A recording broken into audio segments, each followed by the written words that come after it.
सब एक मिनिट, प्रश्नच विचारलेला नाही, त्यामुळं तुम्हाला बोलायला परवानगी देण्यात आलेली नाही. सचिन आहे. सभापती महोदय के सामाजिक न्यायाच्या शिष्यवृत्तीच्या बद्दलची अनेक वेळा अनेक मागणी झालेली आहे. सभापती महोदय, मंत्री महोदयांनी उत्तरामध्ये म्हटलं हे खरं आहे, खरं आहे, खरं आहे, दोन्ही ठिकाणी म्हटलेलं आहे. तिसऱ्या ह्याच्यामध्ये तुम्ही म्हटलेलं आहे की बा ठीक आहे आम्ही 100 वरून दरमहा काहीतरी वाढू. अहो एवढं मोठं आता तुमचा उदार व्हा ना. 100 रुपयामध्ये काय मिळणार आहे? चणे शेंग तरी मिळतात का? सभापती महोदय, माझा स्पेसिफिक प्रश्न असा आहे की जरा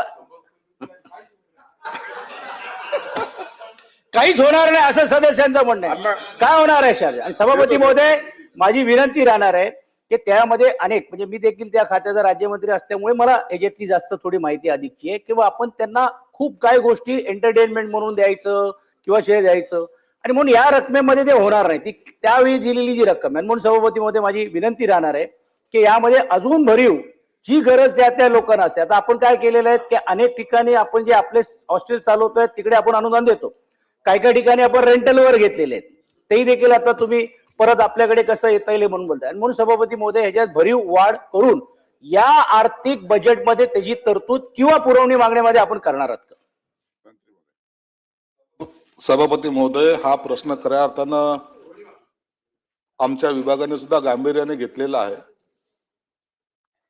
अनुसूचित जातीच्या विद्यार्थ्यांना सावित्रीबाई फुले शिष्यवृत्ती या योजनेअंतर्गत 5वी ते 7वीच्या मध्ये शिकणाऱ्या विद्यार्थ्यांना आपण किती देतो? तर 60 रुपये देतो. हे काहीच नाहीये. त्याची कल्पना डिपार्टमेंटला आहे. म्हणून आम्ही त्याची जी काही शिफारस केलेली की ते 60 रुपयावरून ते 250 रुपये झाली पाहिजे. आणि इयत्ता 8वी ते 10वी मध्ये शिकणाऱ्या विद्यार्थ्यांना 100 रुपये आहे. आणि हा इतकी तुटपुंजी आपण शिष्यवृत्ती जे देतोय हा तो काळ गेलेला आहे. आताची असलेली सर्व परिस्थिती पाहता त्यांना सुद्धा आपण 400 रुपयाची वाढ करण्याचा आपला प्रस्तावित केलेला आहे. या अधिवेशनाच्या काळामध्येच आम्ही हा प्रस्ताव मंजूर करायचा प्रयत्न करतोय. कारण की असे एखादा जर आर्थिक वाढ जेव्हा करायची असते त्या टायमाला याची कॅबिनेटकडे मंजुरी सुद्धा घ्यावी लागते. म्हणून सोमवारी आम्ही सीएस बरोबर बसून कॅबिनेट नोट तातडीने कशी जाईल आणि या 8-15 दिवसामध्येच त्याची मंजुरी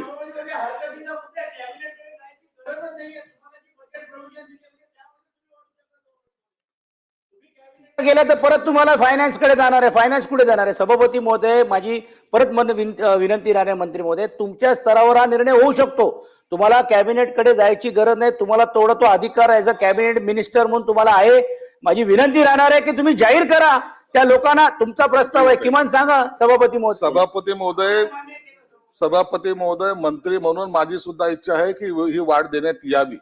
परंतु ह्या कोणताही वाढ किंवा कोणताही फायनान्शियल डिसिजन घेताना आम्हाला फायनान्स डिपार्टमेंटची मंजुरी ही घ्यावीच लागते कोणती तरतूद करताना. म्हणून आम्हाला कॅबिनेटमध्ये जरी जायचं नसलं तरी आम्हाला फायनान्स कडून याची मंजुरी घ्यावी लागेल. यासाठी येत्या सोमवारी किंवा मंगळवारी बैठक घेऊन तातडीने याच्यावर निर्णय घेण्यात येईल. की मंत्री महोदय, ज्यावेळेला प्रश्न विचारला जातो त्यावेळेला सरकार म्हणून आपण उत्तर देता. भाऊंनी प्रश्न विचारला, तुम्हाला द्यायची मानसिकता आहे. तुम्ही उत्तरामध्ये एवढंच सांगायला पाहिजे की आम्ही देणार आहोत, प्रशासकीय मंजुरी घेऊन किंवा कॅबिनेटची मंजुरी घेऊन इतक्या दिवसामध्ये आम्ही मंजूर करू अशा प्रकारचं जाहीर करणं गरजेचं आहे. आमची स्पेसिफिक एवढीच मागणी आहे की आपण जे जाहीर करणार आहात तुम्ही स्वतः कबूल केलंय. खरं नाही तर हे पैसे तुम्ही खर्च करा, नाही तर ते लाडक्या बहिणीकडे तुमचे पैसे नेतायत अशी तक्रार आम्ही ऐकतो. आमचं म्हणणं आहे तुम्ही चांगले निर्णय घेतलेले आहेत.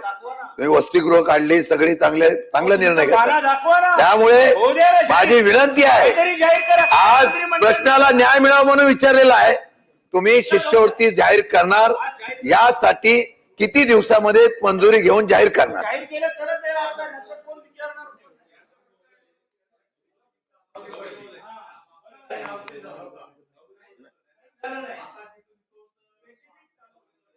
पण मान्यता घ्यावं लागेल. पण किती दिवस, किती कालावधी ही सांगावं लागेल ना आपल्याला. मंत्री महोदय. सभापती महोदय, माझ्या विभागाची जी काही मानसिकता आहे किंवा आम्हाला जो काय निर्णय घ्यायचा आहे हे त्याचा आम्ही उत्तरामध्ये दाखल तुम्हाला सांगितलेलं आहे की 60 रुपयाचा आम्ही 250 रुपये करायचा आहे, 100 रुपयाचा 400 रुपये करायचा आहे. फक्त फायनान्शियल मान्यता घेण्यासाठी जितके दिवस लागतील तेवढ्या दिवसामध्येच, म्हणजे माझा प्रयत्न हा राहील, माझा प्रयत्न राहील की या अधिवेशना काळामध्ये ही शिष्यवृत्ती आम्ही नवीन ही लागू करू. मला वाटतं मंत्री महोदयांनी आपल्याला प्रश्न विचारायचे सगळ्याला. एकच मिनिट. त्यांनी उत्तरामध्ये लेखी देखील सांगितलंय आणि मान्य देखील केले आणि निर्णय देखील घेतो म्हणतायत आणि अधिवेशनात घेतो म्हणतात. मला वाटतं आता प्रश्न शिल्लक राहिलेला नाही. आता प्रश्न नेक्स्ट आजगावकर लास्ट.